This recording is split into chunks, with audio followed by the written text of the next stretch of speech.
আউযুবিল্লাহি মিনাশ শাইতানির রাজিম বিসমিল্লাহির রহমানির রহিম। পরম করুণাময় অসীম দয়ালু আল্লাহর নামে শুরু করতেছি। আসসালামু আলাইকুম। আমি আজকে share analysis industry financial institution Uttara finance নিয়ে কথা বলবো। উত্তরা ফাইন্যান্স, আচ্ছা, শেয়ারটা জেড গ্রুপে আছে। শেয়ারটা লিস্টেড হয়েছে 1997 সালে, অনেক সময় 3 বছর, 25 বছর, 28 বছর। আচ্ছা, এটা যদি আমরা বেসিক ইনফরমেশন দেখি তাহলে দেখব অথরাইজ ক্যাপিটাল 500 কোটি এবং পেইড আপ ক্যাপিটাল 131.48 কোটি, 131.48 কোটি।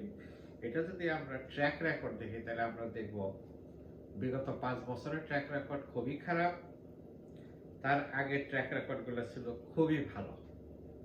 আচ্ছা, আমি 10 বছরের ট্র্যাক রেকর্ড নিয়ে এখন কথা বলবো। 2024 সনে, 2023 সন, 2022, 2020 এবং 2021 এবং 20, এই 5 বছরে তারা কোনো এজিএম করে নাই, তারা কোনো ডিভিডেন্ড দেয় নাই, কোনো বোনাস দেয় নাই। কেন দেয় নাই? প্রতিষ্ঠান ভালো জানেন, Bangladesh securities and exchange commission ভালো জানেন। আচ্ছা, এটা 2020 সনের পর থেকে তারা কোনো ফিনান্সিয়াল পারফরমেন্সও শো করে না। আচ্ছা, এটা যদি আমরা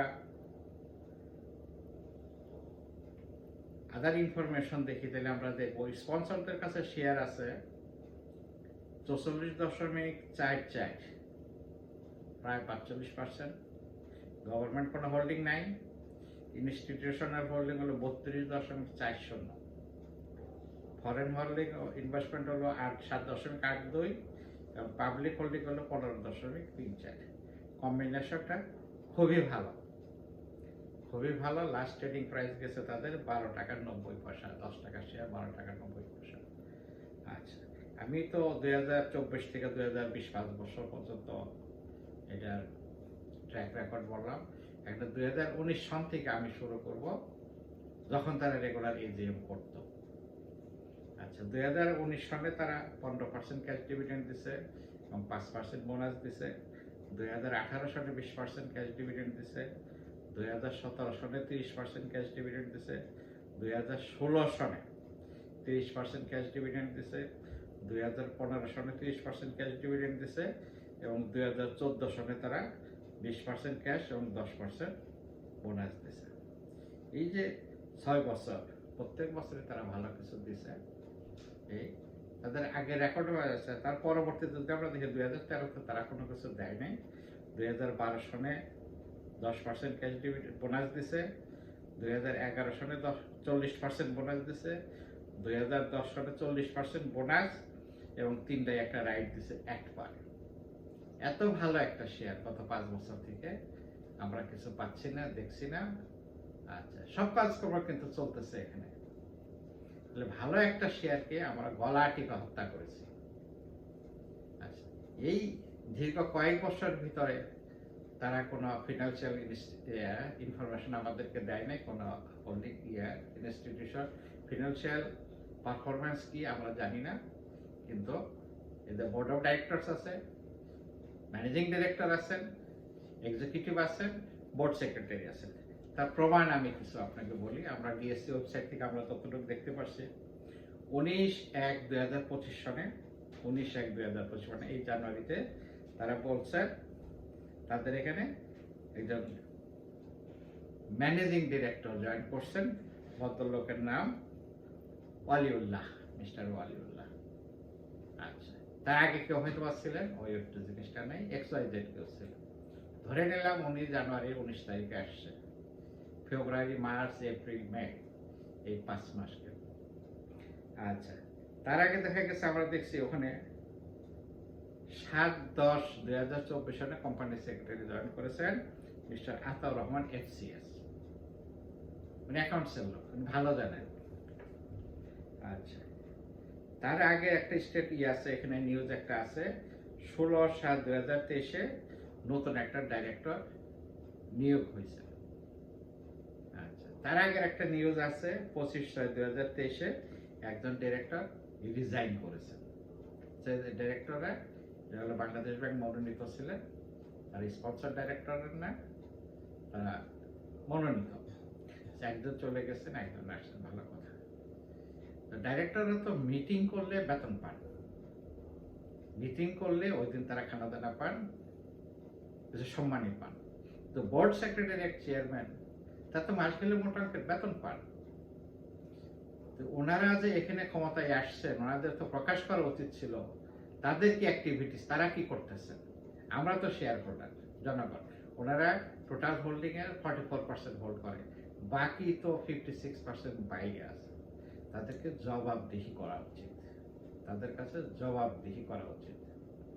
আপনি মাস শেষে বেতন পান, আপনি চিফ এক্সিকিউটিভ, আপনার কোম্পানির অবস্থাটা কি, আপনার টোটাল ডিপোজিট কত, টোটাল ইনভেস্টমেন্ট কত, আপনার এখানে ক্লাসিফাইড কি আছে, বা কারা টাকাগুলো বের করে নিয়ে গেল, কেন আপনি 2020 সনের পর থেকে আপনার কোনো হিসাব দেন না। আমরা তো টাকা বিনিয়োগ করেছি ওখানে, নাকি জনগণ তো টাকা বিনিয়োগ করেছে।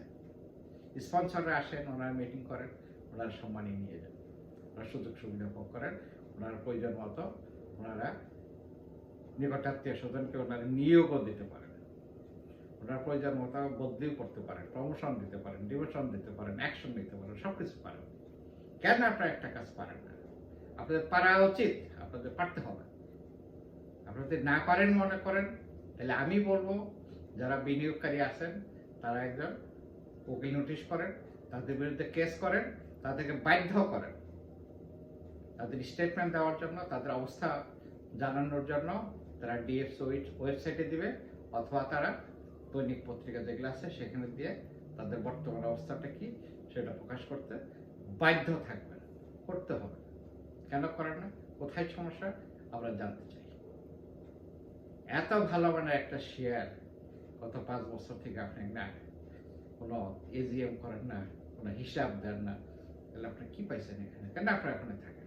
মাসের শুধু বেতন পাওয়ার জন্য, না শেয়ার হোল্ডারদের ভবিষ্যৎ দেখার জন্য? এখানে যে 32% শেয়ার, 32.40 ইনস্টিটিউশন বিনিয়োগ করেছে, কোনো ব্যাংক, কোনো মার্চেন্ট ব্যাংক, আইসিবি, এরা করে গেছে। তাদেরকে জবাবদিহি করতে হয়। আপনার মুষ্টিমেয় লোক 5 জন 7 জন 10 জন লোক বোর্ড অফ ডাইরেক্টরস আছেন, কেন আপনারা পারেন না? কোথায় আপনাদের ভয়, কোথায় আপনাদের দোষ? আপনারা সরল হন, ভালো হন, মানুষের টাকা নিয়ে সিনেমা নিয়ে খেলতেছেন, এসব জিনিস নিয়ে খেলা বন্ধ করে দিন। আমি বিশেষভাবে বলবো ম্যানেজিং ডিরেক্টর বা সিইও যিনি জয়েন করছেন, মিস্টার ওয়ালিউল্লাহ, আপনি ইনিশিয়েটিভ নিয়ে, উদ্যোগ নিয়ে আপনি একটা স্টেটমেন্ট দেন, ডিএসসি ওয়েবসাইটে দেন। 33 লক্ষ বিনিয়োগকারী যারা আছে তারা সবাই দেখতে পারবে। 33 লক্ষ, 35 লক্ষ, 30 লক্ষ যাই আসুক, সবাই দেখতে পারবে আপনাদের অবস্থাটা কি। আপনি কি জায়গায় গিয়ে আপনি দায়িত্ব ভাগ নিলেন, কি আপনার কোম্পানির অবস্থা। একটা অডিট করেন, বা হয়তো করছেন বা করেন বা করছেন। ডিসেম্বর এন্ডিং হয়েছে, অবশ্যই ফেব্রুয়ারি মার্চের দিকে একটা অডিট হয়েছে। অডিটের রিপোর্টটা কি আপনারা প্রকাশ করেন, আমরা জানতে চাই ওখানে কি ঘটতেছে। এরকম আপনি একা না, এরকম বহুত কোম্পানি আছে। কালকে এর আগে আমি ভিডিও করছি ফিনান্সিয়াল ইনস্টিটিউশন লাস্ট 7টা শেয়ার নিয়ে, পার্ট 3।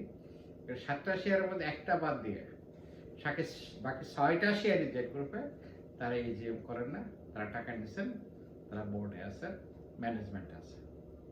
যার জন্য আপনারা সবাই পরিষ্কার হন। জনগণের টাকা আপনারা নিচ্ছেন। আপনারা যদি আপনাদের ব্যক্তিগত টাকায় ব্যবসা করতেন ভিন্ন কথা ছিল, যেহেতু আপনার জনগণের টাকায় ব্যবসা করতেছেন, জনগণের টাকা নিচ্ছেন আইপিওর মাধ্যমে, এখানে আপনারা তাদের কাছে জবাবদিহি করবেন বলে আমি মনে করি, এবং এটা আমি দাবি করি। আশা করতেছি আজকে এখানে শেষ করতেছি। যদি আলোচনাটা ভালো লাগে সাবস্ক্রাইব করবেন। আর আমার যারা শেয়ার ব্যবসা করেন বা করতে চান, তারা এটা বন্ধ হলে সাবস্ক্রাইব করবেন, বিনিয়োগকারীদের মধ্যে করবেন, শেয়ার করবেন। তাতে আমার মনে হয় যারা বিনিয়োগ করবেন তারা ভেবেচিন্তে বিনিয়োগ করবেন। তারা আপাতত এই শেয়ারে কোনো বিনিয়োগ করবেন। 12 টাকা 70 পয়সা যদি কিনেন, আপনি কিনবেন না, আপনি এই টাকাটা অন্য জায়গায় বিনিয়োগ করেন, সেখানে হয়তো আপনি লাভবান হবেন। নাকি? আল্লাহ হাফেজ, আসসালামু আলাইকুম।